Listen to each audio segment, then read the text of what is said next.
வணக்கம் உறவுகளை, இது நங்கூரம். நான் முருகேசன். காணொலியை பார்க்கும் நண்பர்கள் தயவுசெய்து சப்ஸ்கிரைப் செய்து உங்களுடைய மேலான ஆதரவை கொடுங்கள். நன்றி, வணக்கம். இது உங்களுடைய சேனல், தமிழர்களுக்கான சேனல். தமிழ் மண், தமிழ் மக்கள், மண் வளம், மக்கள் வளம் குறித்து பேசுகிறது இந்த சேனல். தயவுசெய்து சப்ஸ்கிரைப் செய்யுங்கள். நன்றி, வணக்கம்.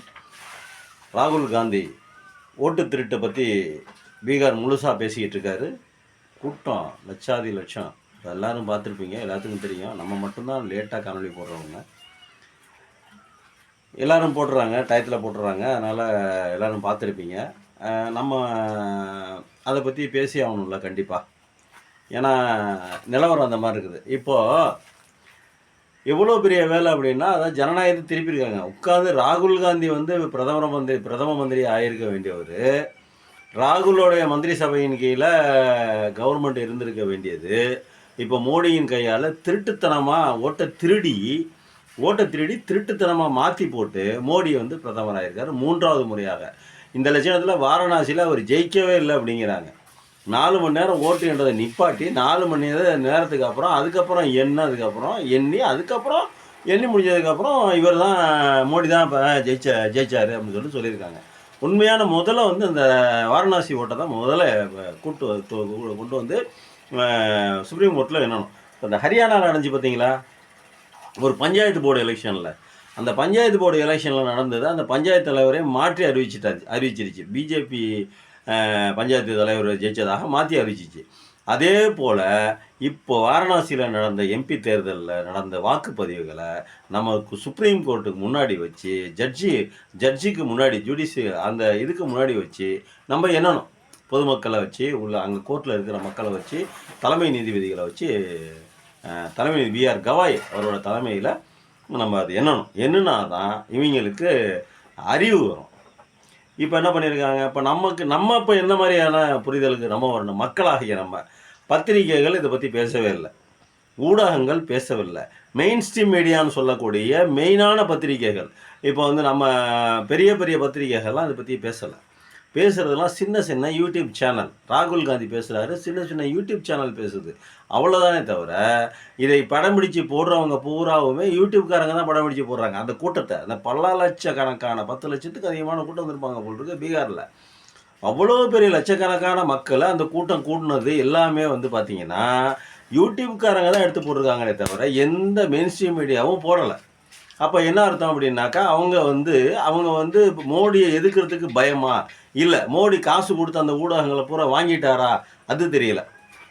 ஆனால் எந்த மெயின்ஸ்ட்ரீம் மீடியாவும் பேசுறதில்ல. வயரு இந்த மாதிரி ஒரு சில பத்திரிகைகள், அதாவது நடுநிலையோடு நிற்கக்கூடிய பத்திரிகைகள் மட்டும்தான் இதை பேசுது. இப்போது நம்ம என்ன பண்ணணும், எல்லார் கையிலையும் நம்மகிட்ட மொபைல் இருக்குது. இளைஞர்கள், இளம்பெண்கள், தாய்மார்கள், குழந்தைகள் செல்ஃபோனை பார்த்துக்கிட்டு இருக்கிற அத்தனை பேரும் சரி, டிவி சீரியலை பார்க்கக்கூடிய பெண்கள், படித்தவர்கள், பண்புள்ளவர்கள், எல்லாரும் வாங்க.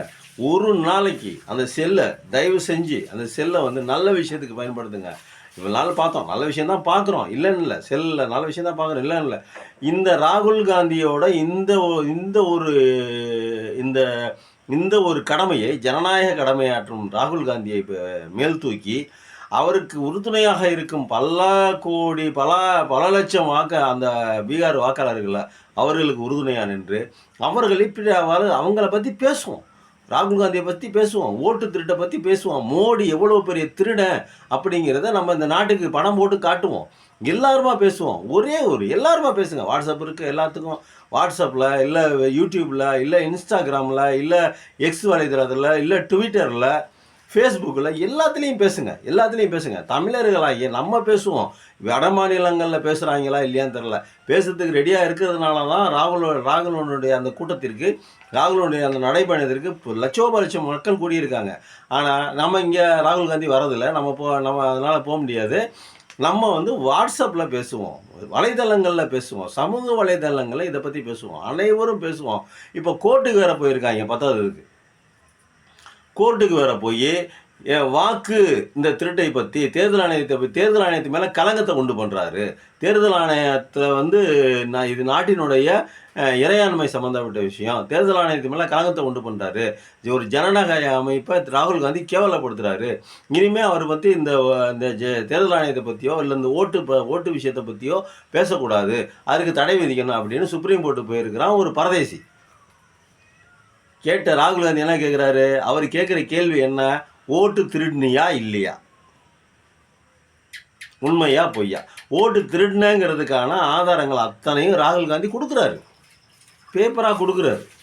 நீ கொடுத்த அந்த ஓட்டு லிஸ்ட்டில் தான் நாங்கள் ட்ரை பண்ணி பார்த்தோம். நாங்கள் ட்ரை பண்ணி பார்த்ததில் இவ்வளவு பிரச்சனைகள் இருக்குது. இவ்வளோ ஒரு இடத்துல 80 ஓட்டு, அதெல்லாம் நீங்களாம் பார்த்துருப்பீங்க, தெரிஞ்சிருக்கோம். ஒரே வீட்டில் 200 பேர், 10க்கு 10 ரூபா தான், அதில் 200 பேர் கூடியிருந்திருக்கான். அதில் என்ன எல்லாமே எம்மதமும் சம்மதம். எதில் போய் காமிச்சிருக்காங்க பாருங்கள். ஓட்டு திருட்டில் போய் எம்மதமும் சம்மதம். ஒரே வீட்டில் முஸ்லீமு, கிறிஸ்தவர்கள், இந்துக்கள், பார்சிகள், சிங்குகள் அனைத்து பேரும் ஒரே வீட்டில் இருந்திருக்காங்க. 200 பேர், 300 பேர், 500 பேரை கூட காமிக்கிறாங்க. இப்படி ஓட்டை திருடினதை பற்றி நம்ம பேசணும். இப்போ அதை வந்து என்ன பண்ணுறாங்க? இப்போ நம்ம சுப்ரீம் கோர்ட்டில் போய் இதெல்லாம் வந்து கேவலம்னு சொல்லிட்டு இது பண்ணுறான். கேட்ட கேள்வி என்ன? ஓட்டு திருடினியா இல்லையா? நீ கொடுத்த லிஸ்ட்டு படியே தான் போய் பெங்களூரில் கூட ஒரு இதில் போய் ஆய்வு பண்ணியிருக்காங்க.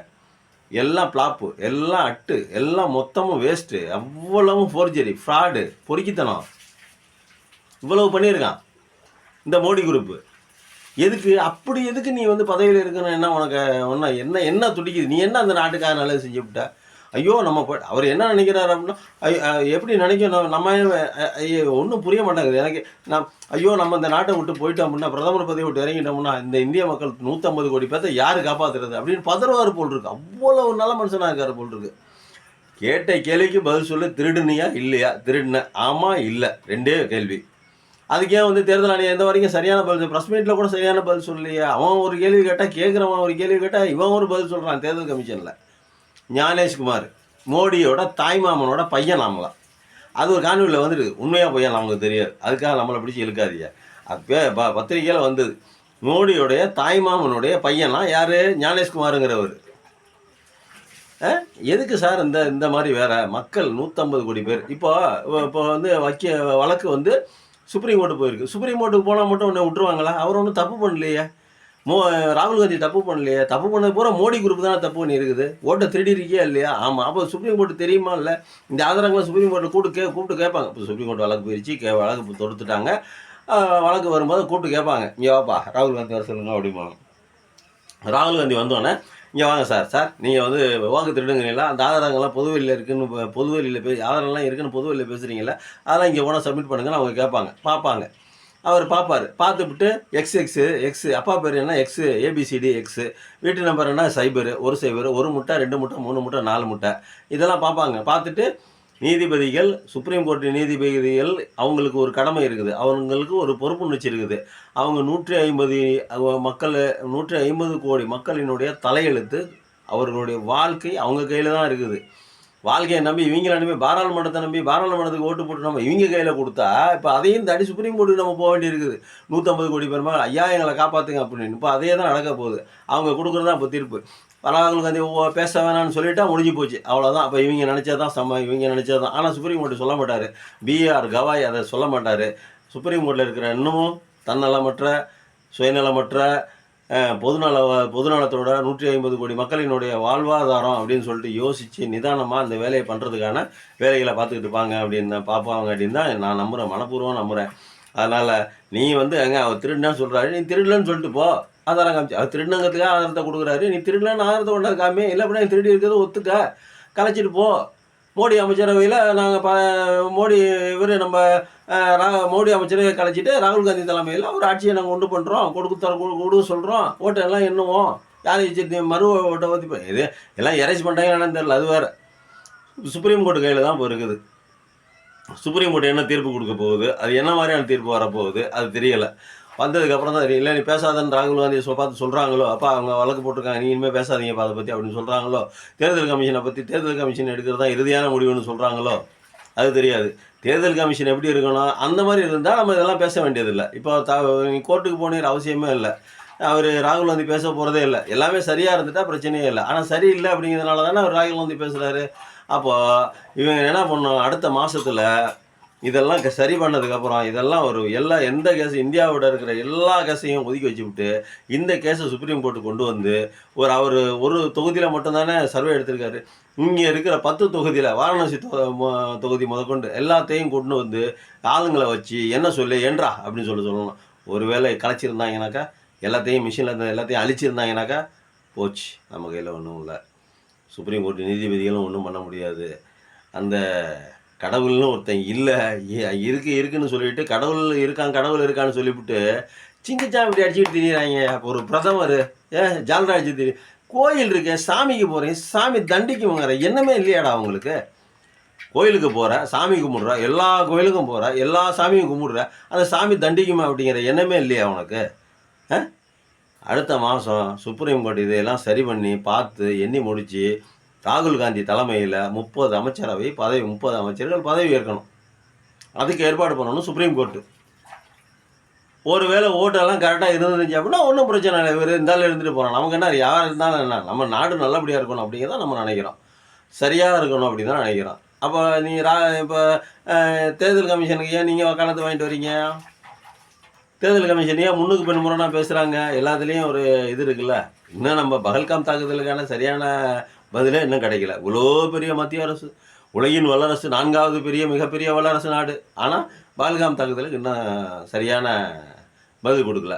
அப்படி இருக்குது. பார்ப்போம், செப்டம்பரில் இல்லையோ அக்டோபர்லேயோ ராகுல் காந்தி தலைமையில் மந்திரி சபை அமைக்கிறாங்களா, இல்லை மோடி தலைமையிலேயே இருக்குதா? மோடி பிரதமரா, ராகுல் காந்தி பிரதமரா? ராகுல் காந்தி பிரதமராக வருவதற்கு எல்லாம் வல்ல அந்த இயற்கையை பிரார்த்திப்போம். நன்றி, வணக்கம்.